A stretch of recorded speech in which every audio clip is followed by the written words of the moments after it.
bad corners, not in gangs, not anywhere except in the community centers and in school. And if you got a problem with that, tough luck.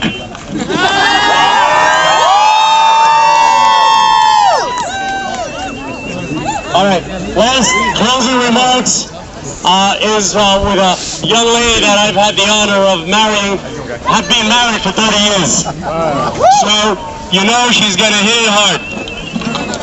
And she always puts me in check, so hopefully you guys gonna enjoy what she has to say. Let's hear it for Debbie!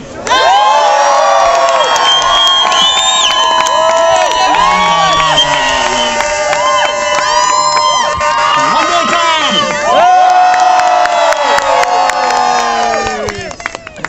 All right, thank you. Peace and greetings, everyone. I'm sure that my husband and I have put on quite a show for you. We were pretty comedic this afternoon, fighting over the megaphone here, and me telling him to stay on cue and what have you. But this is what a real team is.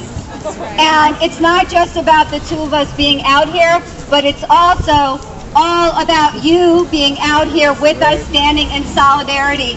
Clap for yourselves for being out here to stand for constitutional rights.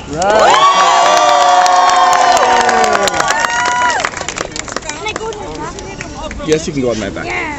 One of the things that we seem to forget over and over during the course of our history is that this very nation was created for one thing and one thing only, for religious freedom.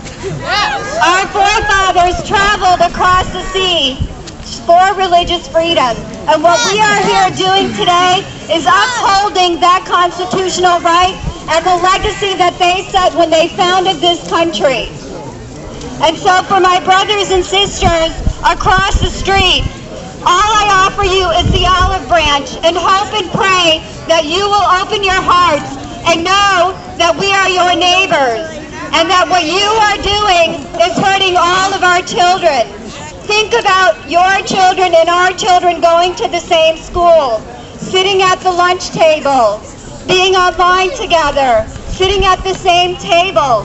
What example are we setting for our kids when we are out here saying hateful things? It's really important that we establish a united, harmonious country that is for all people of all different faiths and ethnicities and racial backgrounds, because that's what America is about. It was built on these core principles of being a people who welcome and value diversity. And that's what we ask of you, and hope and pray that you will open your hearts and understand that we only want one thing, and that is the constitutional right for this mosque to be built. Many people seem to think that this project is not going forward or has been stopped. It is important that you all know that this project has been fully approved by the community board. It has been fully approved by the building department. Even though that they face a great deal of pressure from people who did not want to see this project go forward, they knew that they had to uphold the constitutional right of the Muslim community of Bay, Sheepshead Bay. And that's why we're out here today. It is to defend their right to build a house of worship.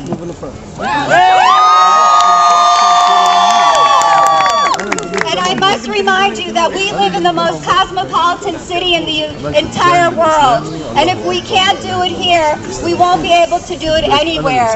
And so there will be detractors and pundits who will continue to spin and spew their hate. But we will not let hate prevail. We will let love and justice prevail.